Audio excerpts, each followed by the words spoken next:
लोग तो यहां तक कहते हैं कि राष्ट्रीय स्मारक हम बनाएंगे। अरे हम कहना चाहते हैं ये जब भी करो तब करो, शेड्यूल्ड एरिया में, आदिवासी क्षेत्र में अंग्रेजी शराब की दुकानें आज से बंद होनी चाहिए। यह हमारी दूसरी बड़ी मांग है। ये मांग आदिवासी परिवार की नहीं है, ये मांग हम भीलों की नहीं है, ये मांग 300 साल से हमारे संतों की परंपरा, आदिवासियों के संतों का आंदोलन की देन है। इसे यहां पूरा किया जाना चाहिए, ये बात हम कहना चाहते हैं। एक और बड़ी बात आप लोगों ने लगातार देखा, यहां पर किताबों का भी विमोचन हुआ और भील दर्शन किताब का विमोचन हुआ, जल जंगल जमीन किताब का भी विमोचन हुआ। वो किताबें आपको लेनी चाहिए, ये बात मैं कहना चाहता हूं। एक था कि यहां पर हमारा बस्तर कोंडा गांव से आदिवासियों का रेला पाटा देखा आपने। रेला पाटा गीत के बोल क्या थे आपको समझ में नहीं आया होगा, क्योंकि यह गोंडी भाषा में है। और हमारे देश में पूरे आदिवासी समाज की एक भी बोली को मान्यता नहीं है। उसमें गोंडी भाषा की भी बात आती है, भीली भाषा की भी बात आती है, उसको मान्यता नहीं है। और हम लोग ये चाहते हैं कि भारत देश में आदिवासी की बोलियों को महत्व दिया जाए, उनको 8वीं अनुसूची में शामिल किया जाए। क्या ये ऐसा होना चाहिए? आप सबका सहमति है? एक बड़ी बात, जैसा कि हमारे संचालक भाई ने कहा था, आप लोगों ने देखा होगा उनके ऊपर सिंह थे, सिंह का मुकुट था।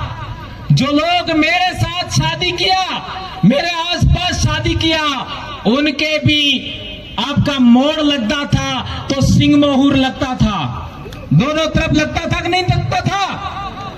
यही परंपरा हमारे आज के तारीख में बस्तर में जिंदा है। और ये बात आप लोगों को मालूम होनी चाहिए कि सिंधु घाटी सभ्यता में भी आपका इसी तरीके का एक मूर्ति मिला है, एक सिल मोहर मिला है, जिसको आपका प्रोटो शिवा लोग कहते हैं, पशुपति नाथ का सिल भी कहते हैं। लेकिन वो न प्रोटो शिवा है न पशुपति नाथ है, वो आदिवासियों की महान विरासत का परिचायक है। भारत देश के मूल मौलिक आदिवासियों की संस्कृति का परिचायक है। ये बात हमको गर्व करना चाहिए। हाँ, एक बात और, मेरे बड़े भाई ने कहा कि आपने पढ़ता था तारे मोड़ बांधता था कि नहीं बांधता था? ये मोड़ की वो तो किस तरीके का था? उसमें 2 साइड, एक इधर से होता था और एक इधर से होता था। इसका मतलब है आज इस तरीके से जितने भी लोगों ने पहन रखा है, उसी तरीके से सभी युवा आने वाले समय में शादी करेंगे तो यहां तुर्रा नहीं लगाना है, यहां साइड में लगाना है। लगाओगे? युवा लोग हाथ ऊंचा करके बताइए यस। और जेनजी को कहना चाहता हूं, आज देश में जेनजी ने वो कमाल किया है कि बड़े बड़ों की जड़ें हिल गई हैं। वो इसमें हमारा डूंगरपुर का भी जेनजी शामिल है। एक और बात देखिए आपने कि बस्तर के भाई डांस कर रहे थे, बहनें डांस कर रही थी और आपका पिरामिड कर रहे थे और आपका नृत्य कर रहे थे। तो सिंधु घाटी सभ्यता में योगाभ्यास का उल्लेख मिला है, योग का उल्लेख मिला है। आज यूएनओ ने भी योग को महत्व दिया है। वो योग भी आदिवासियों की देन है और किसी की देन नहीं है। आप लोगों ने राठवा आदिवासी बेटियों को देखा होगा, उन्होंने पिरामिड किया था, डांस किया था। उसमें भी आप लोगों ने देखा होगा कि बस्तर का कल्चर, बस्तर का डांस और राठवा आदिवासियों का डांस एक जैसा है, उसमें खास भिन्नता नहीं है। एक और बड़ी बात मैं पहले से कहना चाहता हूं, आप लोगों ने देखा होगा आप लोगों ने देखा होगा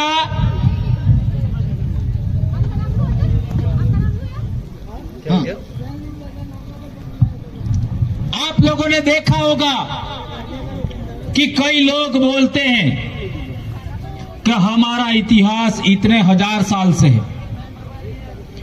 कोई कहता है कि हमारा अनादिकाल से हमारा इतिहास है, हमारा धर्म है।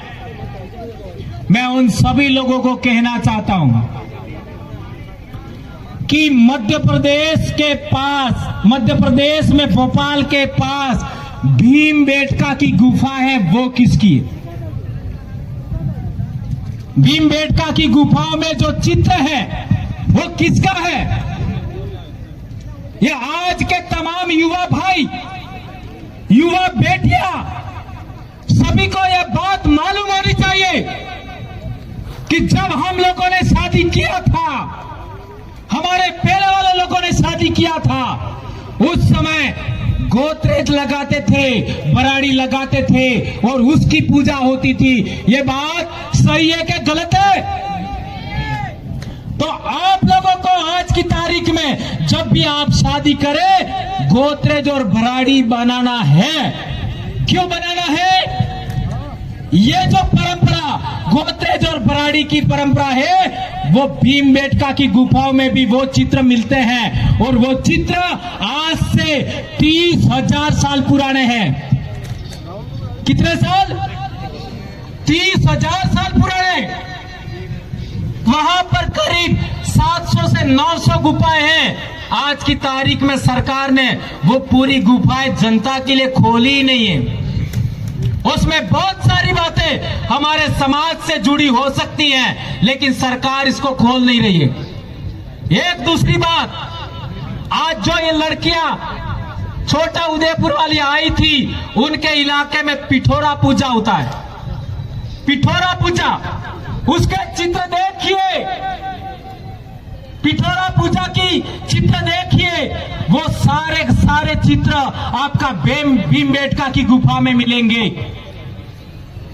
इसका मतलब यह बात साबित होती है कि भीमबेटका में जो चित्र 30,000 साल पहले बनाए हैं, वो हमारे पूर्वजों की देन है।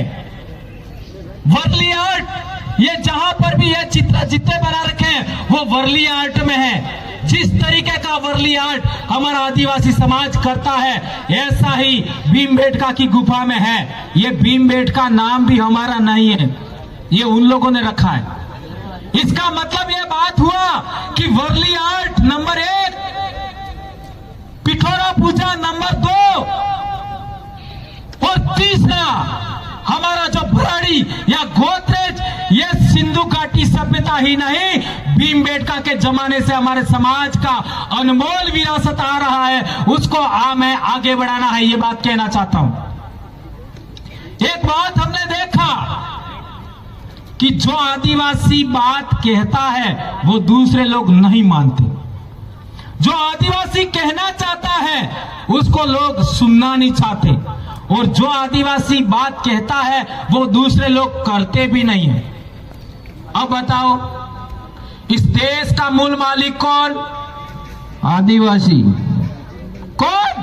आदिवासी। इस देश का मूल मालिक आदिवासी। 30,000 साल पहले की विरासत भीमबेटका की चित्र किसके? आदिवासियों के। और आज इस देश में सबसे ज्यादा प्रताड़ित किसको किया जाता है?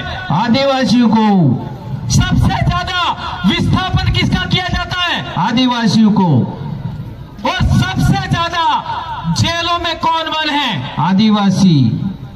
और लोग कहते हैं कि हमने आदिवासियों का सबसे बड़ा पद पर राष्ट्रपति आदिवासी समाज से बनाए।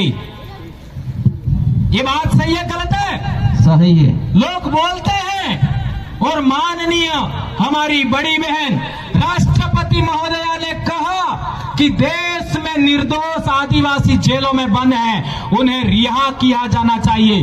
क्या रिहा किया गया? नहीं। तो आज डूंगरपुर की धरती से हम कहना चाहते हैं, पूरे देश के शासक वर्ग से कहना चाहते हैं, जो निर्दोष आदिवासी जेलों में बंद है उनको रिहा किया जाना चाहिए। ये बात हम कहना चाहते हैं।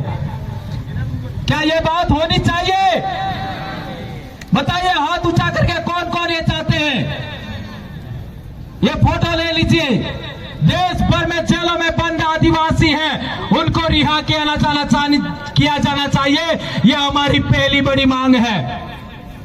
दूसरी बड़ी बात, संत मावजी महाराज के जमाने से डूंगरपुर की धरती पर दारू का विरोध हो रहा है।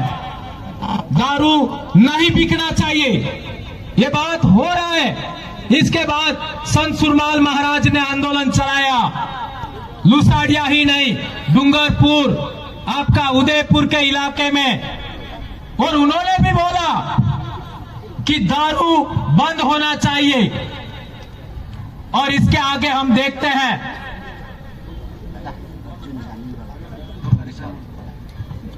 इसके बाद हम देखते हैं कि संत गोविंद गुरु महाराज ने भी आंदोलन चलाया, भक्ति का आंदोलन।